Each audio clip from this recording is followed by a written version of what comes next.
Last year was third. I was pleased to come away with third, having broke the British record, and now I've signed up for 2019 Virgin London Marathon. I'm very excited. I believe it's going to be a different race, and I'm excited. And my dream is to be able to win the London Marathon one day. Don't know whether it's going to be 2019 or a year after, but my dream is to win the London Marathon one year.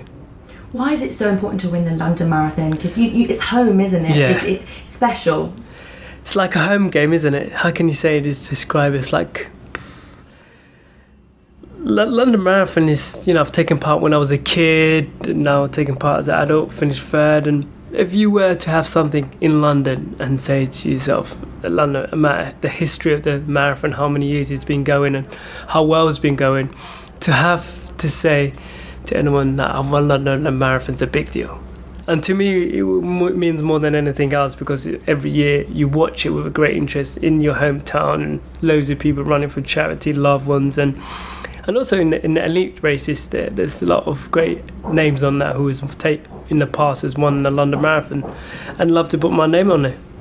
Brilliant. I mean, a lot of people say it spurs you on, running or competing in your hometown to get that top space. But, you actually just won the Chicago Marathon. Congratulations. So you think that is a good way to kind of start and push forward from that? Yeah, no, definitely is a matter of push forward in and mixing in with them. And having won the Chicago Marathon can only give me good confidence. And I'm happy with how things are at the minute. And I felt good in the Chicago Marathon. So for me, if it was the other way around, it'd be even better, having that result in the London Marathon. And that's when I signed up. I said to myself, I definitely want to give it a shout and give it a go and see what I can do. And hopefully, third last year, come away with 2 places is possible. Anything is possible. So we'll see. It depends who's in the race, and due to a lot of respect and the way he's been going, Eliud Kipchoge, who's shown us the way, what is possible. And we never thought, 202,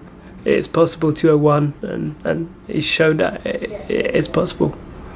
So how do you think you've improved over the last year since you ran the last London Marathon, though, like mentally and physically? How do you feel you've changed, if at all, since then? I think mentally I'm a lot more stronger than I was. I'm a lot more confident than I was going into the London Marathon, and having run the London Marathon, Chicago Marathon, it gives me good confidence going to each race. And it showed it when I was a track athlete.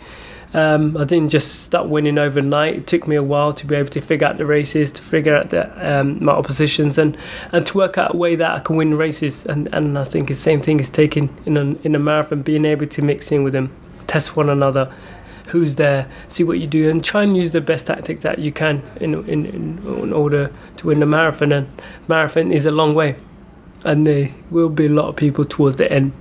It's not like track, 5k, 10k, the race is done. It's 26.2. Yeah, I couldn't run that. A lot of people would say you've underlined your credentials now as a top marathon runner. Would you agree with that statement? It's getting there, and I'm enjoying it. The most important thing for me is, am I happy? Am I enjoying? Do I love what I do? Yes, and I just want to continue to do what I do.